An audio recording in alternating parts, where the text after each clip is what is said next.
नाही हे काय एकीकडून ढसांनी आणि एकीकडून मुख्यमंत्र्यांनी सांगायचं की आम्ही केसेस मागे घेणार आहे आणि एकीकडून तुम्ही नोटिसा द्यायच्या आंदोलकात. तुमचा दुसरा काही विषय असेल ना, आम्हाला काही घेणं नाही. आपण सरळ स्टेट काम आहे आपलं, पण आमच्या सरळ स्वभावाचा फायदा तुम्ही उचलायचा नाही. कारण तुम्ही आंतरवालीतल्या आंदोलकांना जर नोटिसा देणार असली आणि त्यांच्या पाठीमागे असं लागणार असले, मी सोडणार नाही फडणवीस, मी सोडणार नाही. कारण तुम्ही एकीकडून म्हणायचे गुन्हे मागं घेतो आणि दुसरीकडून एक गुन्हा वाढवायचा. म्हणजे तुम्ही मराठ्यांना जर वेटीस धरायचा प्रयत्न केला तर तुमचा कार्यक्रम लावायला मला वेळ नाही लागणार. हे बघा, इथं एक प्रामाणिक काम करणारा आंदोलकाला तुम्ही विकत घेऊ शकत नाही, त्याच्यावरती प्रेशर आणू शकत नाहीत आणि तुम्ही आमचं काही करू बी शकत नाही. फक्त आम्हाला त्या वाटावर जायचं नाही. फडणवीस साहेब ध्यानात ठेवा की मला त्या वाटावर जायचं. जर गनिमा कावा करशील किंवा तू असा मराठ्यांचा तिरस्कार करशील आणि तू मराठ्यांना संपवण्याच्या भाषेत येणार असेल, तुझ्या पोटात एक फोटात एक हे दाखवण्याचा प्रयत्न करत असेल, ज्यावेळेस तुझ्यावरती वेळ आली त्यावेळेस तू रडून, म्हणजे ते एक देवेंद्र होता पहिला, ती वर होता कुठंतरी, त्याच्यावर संकट आलं की ते रडत ब्रह्मदेवाकडं महादेवाकडे पळायचा. तसं तुझ्यावर वेळ आली की तू रडत मराठ्यांच्या वाटावर येतो. आणि एकदा तुला गादी मिळाली की ते माज आल्यासारखं जे वागणूक आहे ना, ती मला पसंत नाही. आम्ही पाठीमागचे 3 महिने निवडणुकीच्या आधीचे आणि निवडणुकीच्या नंतरचे आताचे 3 महिने एक शब्द त्या माणसाला बोललो नाही. आम्हाला अशी आशा होती की मराठ्यांनी सांगावं आणि फडणवीसनी करावं, अशीच प्रक्रिया होईल. ही आमची भोडी भावना आहे गरिबांची. पण गरिबांच्या लेकराच्या भवितव्याशी खेळायला लागला आरक्षणामुळं. पुन्हा केसेस कमी करायच्या सोडून तो वाढवायला लागला. म्हणजे तू एवढं दूध खोळं आम्हाला समजू नको आणि चॅलेंज द्यायचा तो विषय सोडच. पण तुला पुन्हा एकदा सांगतो, तू नादाला लागू नको शाना असेल तर. कारण मला काय समाजापेक्षा पुढं कळत नाही. आणि या समाजाच्या जर ध्यानात आलं की तू गोड बोलून डाव टाकायला लागला मराठ्यांची पोरं संपायची, तर हेच मराठ्यांचे पोरं तुला रस्त्याने सुद्धा नाही फिरून द्यायची. म्हणजे ही धमकी नाही, मी तुला तळतळ सांगतो गरिबाची काय असते ती. गरीब आरक्षणामुळे कशा आत्महत्या करतात, गरीब केशीमुळं नसून केशी व्हायला लागल्यात, आंतरवालीच्या आंदोलकावर नोटीस द्यायच्या. ही जी मूर्खपणाची चाल आहे ना, ही चालणार नाही, मायापाशी तरी चालणार नाही. म्हणून पुन्हा एकदा सांगतो की जी बेमानी गद्दारी हे शब्द आहे ना, तुझ्यावर शिक्का पडू देऊ नको. कारण ह्या भोळ्या भाबड्या जनतेनं, आम्ही सरळ लोक आहेत म्हणून सगळं हातानं या समाजानं मदत केली, म्हणूनच तू रडकुंडीला आला होता. तुला ही आनंदाची गादी कधीच मिळू शकत नव्हती. या राज्यात मराठ्यांशिवाय पान हलू शकत नाही. आता तुझं भागलं म्हणून जर तू आता उलटणार असला तर हे तुझ्यासाठी घातक असणार आहे. लक्षात ठेव, मी सहन करणार नाही आणि मराठी सुद्धा इथून पुढे सहन नाही करणार. कारण सत्ता आल्यावर तू आता मराठ्यांना जर पायाखाली दाबीणार असला तर हे मराठी तुझ्या पक्षाला सुद्धा दम नाही खाणार. आणि कोणत्या मराठ्याला त्याच्या पक्षातल्या मान्य हे मला सांगा की केस मागे घेईन म्हणायचं सोड म्हणला आणि आता म्हणतोय एक वाढवायला लागलाय, नोटीस द्यायला लागलाय आंतरवालीच्या आंदोलकाला. आता राज्यातल्या सुद्धा देईल. कोणत्या त्याच्या पक्षातल्याही मराठ्यांना हे मान्य की मराठ्यांचेच मुर्दे पाडताना तुम्ही उघड्या डोळ्यानं बघताय. आरक्षण देऊनही पोरांना शिक्षण घेता येत नाही, हक्काचं असूनही ओबीसी मधलं आरक्षण देत नाही आणि केस सुद्धा वाढवायला लागला. कोणत्या मराठ्याला मान्य? हीच वेळ सत्ताधारी पक्षातल्या मराठ्यांवरती जर आली तर तुम्ही सहन करणार का? मग मीही करणार नाही. त्यांनी चूक सुधाराव, त्यांनी दिलेल्या नोटीशी त्या मागे घ्यावात. आम्ही सन्मानाची देवेंद्र फडणवीसला वागणूक द्यायला तयार आहेत. पुढच्या काळात सन्मान हा शब्द त्यांनी मग डोक्यातून काढून टाकायचा. कारण या लोकांनी तुला तिथं बसवलंय म्हणून तो शान वाढली. जर मान सन्मान घ्यायचा असला तर मान सन्मान जनतेला द्यावा लागतो. त्या जनतेनं तुला सन्मान दिला ना, त्या जनतेला उदर द्यावा लागतो. तू जर जनतेला देणार नसला तुला मिळणार नाही, हे लिहून ठेव. वाळू चोरीचे सुद्धा गुन्हे आहेत त्याच्याबरोबर, म्हणजे आंदोलनात आहेत पण ती गुन्हे आपण स्पष्ट सांगितलंय. तुमचं बाकीचं काय मला माहिती, आपण त्यात पडत बी नाही. कारण मोगच सांगितलं मी, तिथं सुद्धा सांगितलं डबल बाईट बघा तुम्ही. तुमचं दुसरं काय असेल ना मला देणं घेणं नाही. पण मराठा आंदोलक म्हणून तुम्ही त्यांना जर नोटीस देणार असल्या तर हे तुमच्यासाठी घात आहे. बाकीचं तुमचं काय असेल ना मला देणं घेणंच नाही म्हणतो तर, पण तुम्ही आंदोलक म्हणून त्यांना नोटिसा दिल्या हे देणं ठेवा. दोन्ही गुन्हे आहेत त्यांच्यावरती. मला बाकीच्याच देणं घेणंच नाही. मराठा आंदोलक म्हणून त्यांना नोटीस आहे हे मला माहिती. बाकीचं मला देणं घेणं नाही, विषय संपला. त्याचा एक महत्वाचा मुद्दा आहे की तुमच्या मेहुण्याला सुद्धा तडीपार केले त्यांनी. असलं काही काढू नका उगाच. नाही म्हणजे सगळं अरे माझ्या कुटुंबाला विचारित नाही मी तर ते पाहुणे रावळे कुठे गेले मी सांगतो तुम्हाला. मी सांगून मला काही गरज नाही तुमची सांगायची. मला गोष्ट माहिती आहे. माझं कुटुंब मला जवळचं नाही. कुटुंब कसल्या बातम्या करायसाठी येत जाऊ नका. माझ्यासाठी कुटुंब महत्वाचं नाही. मी कुटुंब खाली उतरले आंतरवालीच्या व्यासपीठाहून.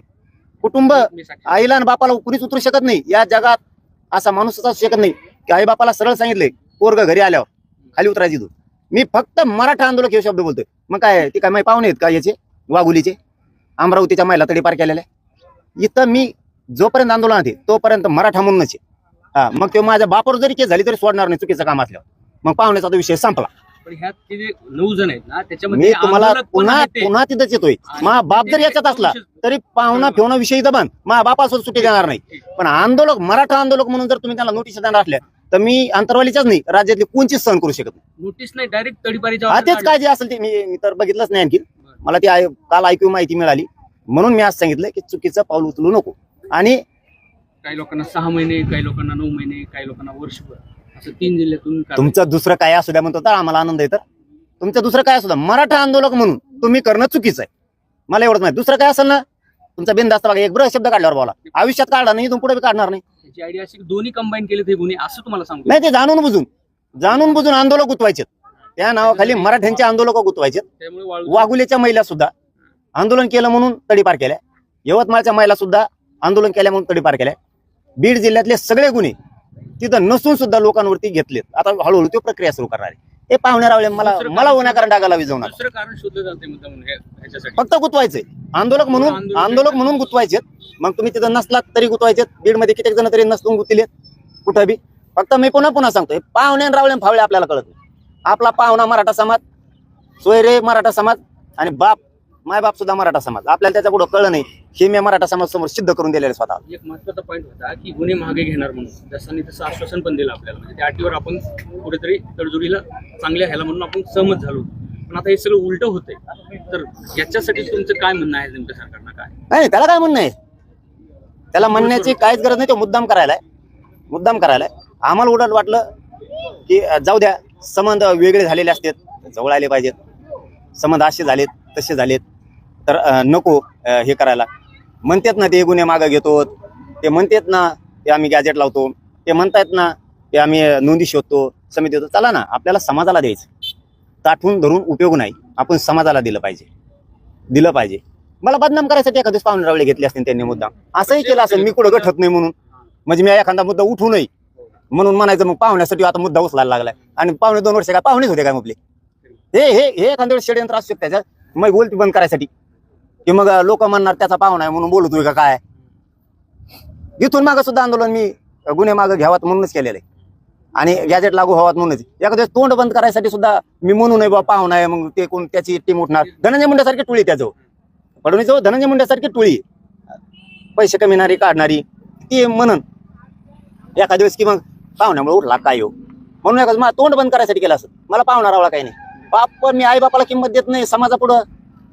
शेवटचं घेतो पाटील 15 तारखेचं आपलं जे साखळी उपोषण तुम्ही स्वतः तिथेच असणार आहेत कंटिन्यू आणि बाकीचे गावं ही लोक एक गाव देणार असंच आहे ना? हो 15 तारखेपासून सकाळी उपोषण सुरू होणार.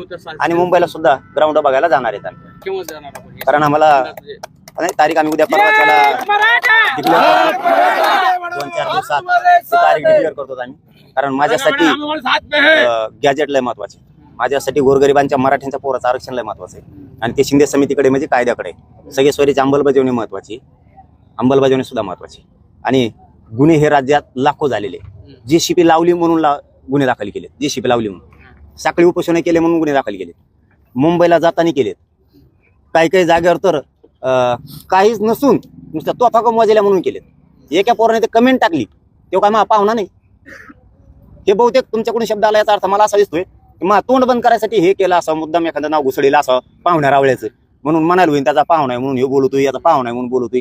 बहुतेक आता ते माझा क्लिक झालं थोडंसं. आता मला माहित नाही तुम्ही सांगितलं म्हणून माहित झालं. बहुतेक हे तोंड बंद करायचं. मग आता मी बोलायला जावं गुन्हे मागे की म्हणते त्याचा पाहुणा आहे म्हणून म्हणतोय का. 100% हे षडयंत्र सुद्धा त्या देवेंद्र फडणवीसच केलं करायला लावलं दिसते इकडून. त्यांना आता याच्यात मी शोधत जाणार अगदी आंदोलनातले आहेत आपली सगळी. नाही. त्यांना ते आंदोलक नाही जोडायचं वाटतं. हे जोडायचं वाटतं. म्हणजे मी बोलायला लागलो की गप्प पडलो पाहिजे. आपण त्याला माहित नाही देवेंद्र फडणवीसला मी समाजापुढं आईबापांना सुद्धा जवळ केलेलं नाही. कारण लोकांना वाटू नये समाजाचं व्यासपीठावर आईबापा बसवायला लागला म्हणून त्यांना सांगितलेलं व्यासपीठाच्या खाली व्हायचं. घरी गेल्यावर मी तुमचा आहे हे समाजाचं आहे. म्हणजे आईबापांना सुद्धा या समाजाला मायबाप म्हणून मी दूर केलेलं आहे. पाहुण्या रावळ्याला तर मी जवळ सुद्धा उभं राहून देणार कधी. समाज म्हणून आंदोलक म्हणून तुम्ही ज्याच्यावर गुन्हे दाखल करतात. मग तसंच पाहिलं सगळं राज्यच पाहुणा आहे. मग आता होता काय 302 करता मग चाल जाऊन द्या. सगळेच मराठी पाहुणे. हा कोणता पाहुणा नाही दाखवा त्याच्यात कोण नाही पाहुणा. हे नाशिकून आला तुम्ही आहेत का नाहीत पाहुणे. मग आहेत का नाहीत गुन्हे तुमच्यावर बी. आता काय देवेंद्र फडणवीसकडे उत्तर अख्खे मराठी राज्यातले 6 कोटी पाहुणे. मग आता उद्या असं म्हणणार का तुम्ही की तो ह्या पाहुण्यावर गुन्हा दाखल झाला आणि म्हणू नको गुन्हे मागे पुरं मराठीच पाहुणे आहेत राज्यात. प्रत्येक जातीत आपले पाहुणेच आहेत सगळे. मग आता नातं जोडीत बसायचं का? दलितात आहेत, मुस्लिमात आहेत. एका दलितावर जर गुन्हा दाखल झाला तर दुसऱ्या दलिताने बोलायचंच नाही का? मग त्याला म्हणणार तो पाहुणा आहे म्हणून बोलत होतो. मग आता असं सुरू आहे का? एखाद्या धनगर बांधावर जर गुन्हा दाखल झाला आणि एखादा धनगराचा बांधव जर ते मुद्दा उचलायला लागला तर आपण म्हणणार त्याचा पाहुणा आहे तो म्हणून बोलतोय. मग त्याच्या बाजून धनगराने उठायचंच नाही काय? एखाद्या मुस्लिम बांधावर जर गुन्हा दाखल झाला आणि एखाद्या मुस्लिमांनी जर प्रश्न उचलला तर बाकीच्यांनी म्हणायचं मग सरकारने त्याचा पाहुणा आहे रे ते मुसलमान म्हणून ते उठलाय. म्हणजे बोलायचं असे बंद करायचे काय लोक बोलायचे आता देवेंद्र फडणवीसला? ही नवीन चाणक्य नीती काय तुही? इथं नसते टिकत भाऊ. राय सांभाळून सत्ता मराठ्यांनी दिलेली इरजण टाकील आनंद